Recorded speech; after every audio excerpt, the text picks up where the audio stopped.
Hey, coucou, ça va? Alors, j'aimerais bien te faire un petit update par rapport à la situation de mon ventre.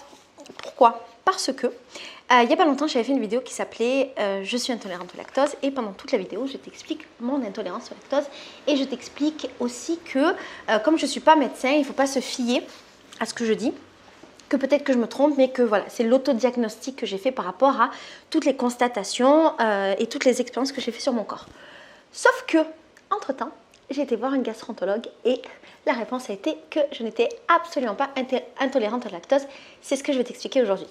Quand j'ai été voir cette gastroentologue, c'était parce que je voulais en avoir le cœur net. Et en fait, j'ai été parce qu'elle proposait un examen qui était spécialisé dans les intolérances au lactose. C'est un examen où on doit souffler dans un truc pendant plusieurs fois, toutes les demi-heures, pendant plusieurs heures. On doit souffler dans ce truc-là pour voir en fait des gaz qui remontent, qui sont propres au fait d'avoir du lactose. Ah oui, et avant de souffler, on nous fait boire du lactose pour qu'il y ait une réaction, pour que ça émette des gaz et pour qu'on puisse mesurer en fait notre intolérance. La première fois que j'ai eu le rendez-vous, j'ai été et j'avais un certain régime alimentaire à suivre et c'était un régime alimentaire avec des aliments qui étaient normalement, qui ne fermentaient pas, qui étaient très basiques. Et j'avais mangé, il me semble, pendant 24 heures quasiment que des œufs, du tapioca, donc c'est fait à base de manioc. Et également, j'avais mangé un petit peu de saumon parce que j'avais le droit d'en manger. Et alors quand je suis arrivée à l'examen, la dame m'a expliqué que j'allais souffler un premier temps dans ce truc-là et que si j'avais un certain taux d'un certain gaz lié au fait de fermenter dans mon ventre, je ne pouvais pas faire le test du lactose, donc c'était deux choses différentes parce que ça pouvait brouiller les résultats. Moi, j'étais hyper confiante parce que je m'étais dit que dans tous les cas, je n'avais pas mangé de lactose, rien du tout, et donc que ce n'était pas possible qu'il y ait de la fermentation dans mon ventre. Du coup, voilà, je me suis dit qu'il n'y avait aucun problème. Il y avait un certain taux en fait à ne pas dépasser. Et en fait, la première fois que je souffle dans le truc, eh ben, je dépasse énormément le taux. Genre, je le déglingue. Et la dame me dit que c'est pas normal et qu'en fait, peut-être que il faut que je fasse un bain de bouche de je sais pas quoi parce que voilà, ce serait une réaction à je sais pas quoi. Je sais pas les termes techniques, je suis désolée. Toute ma vidéo, ça va être des je sais pas quoi. Mais qu'il faut que peut-être que je fasse un bain de bouche pour remettre des trucs à zéro et pour refaire ce test-là parce que ça lui semble étonnant qu'il y ait autant de fermentation dans mon ventre alors que j'ai mangé des produits qui n'étaient pas censés faire voilà, toute cette fermentation. Donc je fais ce qu'elle me demande, je fais le bain de bouche avec le produit qu'elle me donne, j'attends, je refais le test et là c'est hyper élevé. Et elle m'annonce que je ne peux pas faire le test du lactose parce que mon taux de fermentation est très élevé et que ce n'est pas normal, ce n'est pas habituel. Et elle pense que je ne suis pas intolérante au lactose. À ce stade-là, c'est ce qu'elle me dit, mais elle a besoin de faire le test pour être sûre. Elle me demande comment j'en suis arrivée là, comment je l'ai déduit, est-ce que c'est un médecin qui m'a envoyé vers elle, parce que normalement, pour aller vers une gastro, il faut d'abord passer par un médecin, mais moi je suis passée directement par elle parce que je ne savais pas. Et je lui dis la vérité, à savoir que c'est tous les tests que j'ai fait qui m'ont amené à déduire que j'étais intolérante au lactose, mais que je me rends bien compte ces derniers temps qu'il y a autre chose. Je t'en avais un peu parlé dans la vidéo de l'intolérance au lactose et puis aussi je t'en parle un peu dans mes vlogs. Je me rends bien compte que même quand je mange pas de lactose, parfois j'ai mal au ventre et ça va pas en fait, il y a un truc qui cloche. Et donc elle me dit qu'elle pense que ça n'a rien à voir avec le lactose et que ça peut être intéressant que je refasse le test et puis que si c'est pas ça, que je fasse plein de tests jusqu'à trouver ce qui pose problème et que je fasse plein d'examens. Moi, je repars de chez elle et je suis pas hyper convaincue.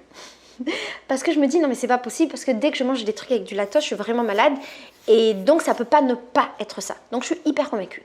Je dois refaire le truc plus tard avec elle et elle me donne un régime alimentaire qui est encore plus strict et je ne peux manger que des œufs pendant 24 heures.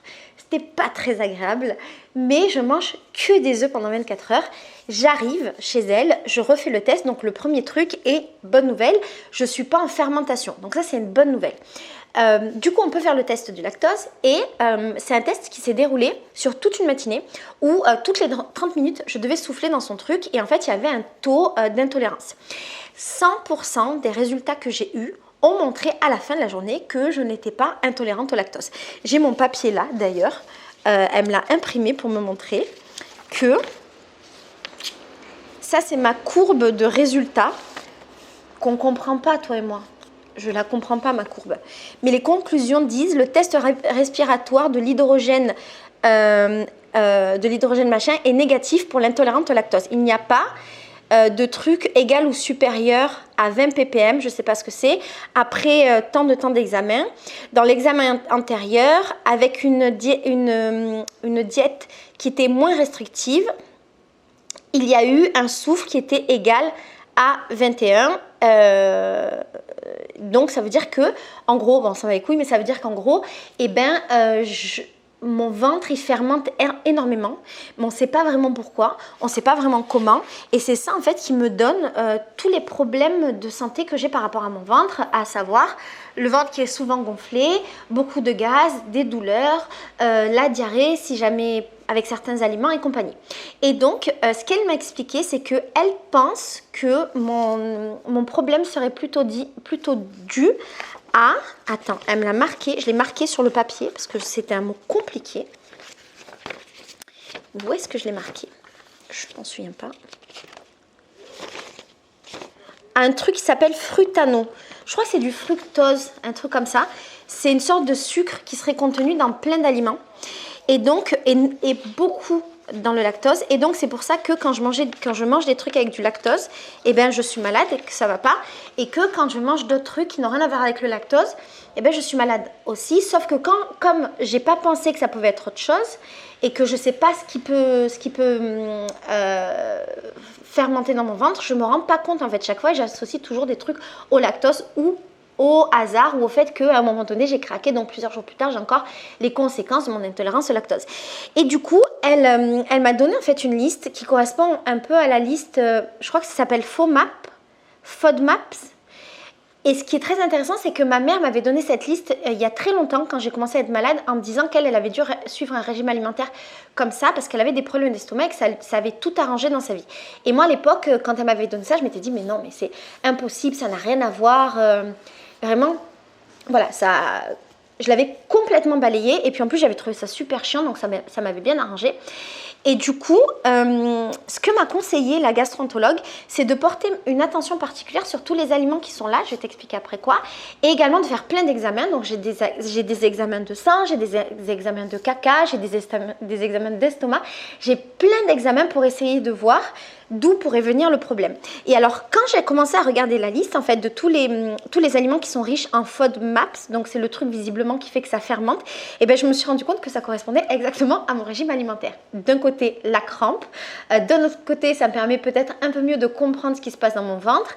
Et la bonne nouvelle, même si c'est chiant, la bonne nouvelle, c'est que ce qu'elle m'explique, c'est que c'est pas quelque chose de définitif et qu'en fait, si je fais attention, si je suis un certain régime alimentaire, il y a de fortes chances qu'à un moment ça aille mieux et que je puisse réintégrer des aliments dans mon alimentation, ce qui serait une très bonne nouvelle. Et puis ça veut dire que surtout comme je suis pas intolérante au lactose, eh ben je vais pouvoir réintégrer du lactose dans ma vie. C'est trop bien. J'ai pas forcément envie de reboire du lait de vache, des trucs comme ça, mais de pouvoir remanger certains trucs avec de la crème, ça va vraiment me rendre très heureuse. Et alors les aliments que je mange beaucoup et qui sont présents dans cette liste, il y a notamment les pommes, les mangues, exactement ce que je mange, la pastèque et les jus de fruits naturels, les fruits secs, c'est exactement ce que je mange, du miel, des fruits, je sais pas quoi, donc lait de vache, de machin, bon, ça je mange pas, du yaourt, même du yaourt sans lactose, c'est pas conseillé, elle me le conseille pas. Tout ce qui est crème cheese et compagnie, donc c'est ce que je mangeais à un moment donné pendant longtemps. Également, elle me déconseille tout ce qui est pain, gâteau, les biscuits, les céréales, tout ce qui est à base de céréales et de gluten et compagnie, ce que je mange énormément dans ma vie. Et aussi, il y a plein de légumes que je ne peux pas manger. Et parmi ceux que je mange beaucoup, il y a de l'ail qui est dans presque tous les aliments ici. Il y a les champignons, base de mon alimentation. Le truc vert et blanc là, qui est aussi la base de mon alimentation, les haricots rouges, base de l'alimentation brésilienne, les lentilles, les petits pois, les pois chiches, les pistaches, le ketchup, la sauce tomate, c'est un truc de ouf. Et l'oignon, c'est exactement toute cette liste. C'est tout ce que je mange en fait tous les jours. Du coup, depuis, qu'est-ce qui s'est passé? Depuis, j'ai commencé à faire attention un peu à tout ça et j'ai enlevé certains aliments et je me suis rendu compte d'une nette amélioration. Je ne sais pas si c'est psychologique, je ne sais pas si je surinterprète des trucs, si c'est vrai, pas vrai, mais je vais continuer à enlever ces aliments. Et je vais voir ce que ça donne. J'ai essayé aussi de remanger du coup des trucs avec du lactose et j'ai des choses que je mangeais plus depuis très longtemps. Ben, j'en ai remangé parce que je me suis dit si ça se trouve, ça me rendra pas malade. Et effectivement, il y a beaucoup de choses qui m'ont pas rendu malade. C'était génial. Je me suis rendu compte d'ailleurs que je pense que mon estomac il s'est amélioré parce que même quand j'étais pas très bien, j'avais pas vraiment de diarrhée. Ça m'est arrivé peut-être 2 fois ces derniers mois, donc c'est plutôt cool. Mais j'ai toujours énormément de fermentation dans mon ventre, énormément de gaz et donc ça veut dire qu'il y a quand même un truc qui cloche. Il y a des moments où ça allait très bien. Par exemple là, ces dernières semaines, ça allait très bien. J'avais pas de gaz, enfin, c'était genre parfait. Mon ventre, il était plat. Pas plat du gras machin, on s'en bat les steaks du gras, mais plat de pas être gonflé en fait, de pas être rempli d'air. Donc c'était trop bien. Et il y a peut-être une semaine, je ne sais pas pourquoi, ça a recommencé, je ne sais pas ce que j'ai mangé, mais je sais que j'ai mangé plein de trucs de cette liste-là, donc peut-être que c'est ça. Et donc, en ce moment, c'est pas la joie. Donc, je vais continuer à faire attention à ce que je mange, à éliminer le maximum de tous ces trucs-là que je ne peux pas manger, mais c'est dur parce que c'est quasiment que des trucs que je mange. Elle m'a donné une liste de plein d'autres choses que je peux manger qui sont OK. Notamment, elle m'a mis le brie, le parmesan et le camembert, ce qui est vraiment cool. Les amandes, le lait de riz, comment ça s'appelle, les cacahuètes, donc ça c'est cool. Les bananes, je peux en manger beaucoup. Le melon, le kiwi, le citron, les trucs rouges, là, les fruits de la passion, les fraises, tout ça. Et tous les trucs avec, qui sont sans gluten que je peux manger, et notamment beaucoup de tapioca, donc c'est du manioc et de la farine. Et aussi, elle m'a mis tous les légumes que je peux manger avec plaisir. Et donc, j'ai fait un peu mes courses en fonction de ça. Je vais étudier un petit peu, je vais voir ce que ça donne.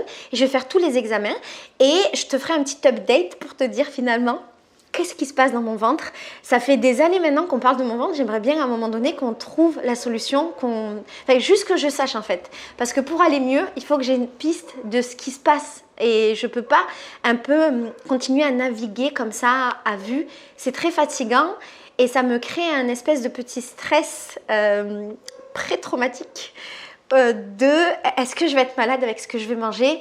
Et donc ça crée une relation à la nourriture qui est pas cool parce que j'ai tout le temps peur en fait. Je le fais, parfois je suis malade, parfois je suis pas malade, donc j'ai des petites victoires et j'ai des pas victoires, mais j'aimerais avoir un rapport à la nourriture qui soit beaucoup plus léger, comme ce que j'étais pendant toute ma vie en fait, où c'était très cool. Voilà, je voulais te dire ça, même si je t'ai fait cette vidéo qui s'appelle Je suis intolérante au lactose. Je me suis dit bon, c'est un peu la honte, mais en même temps je préfère toujours être honnête et dire la vérité. Parfois on se trompe. Et ben moi je me suis trompée, je me suis auto-diagnostiquée et c'était pas ce que j'avais. Et donc je renforce ce que je disais dans la première vidéo, c'est la conclusion, la morale de l'histoire. Quand il y a quelque chose, allez voir des professionnels. De s'auto-diagnostiquer grâce à internet, grâce à machin, ça peut être cool, mais voilà, ça peut inclure des erreurs et quand on ne sait pas ce qu'on a, on n'avance pas vers la guérison. Voilà, donc voyez des professionnels et moi je vous tiens au courant de tout ce qui va se passer dans mon ventre. Bisous, ciao.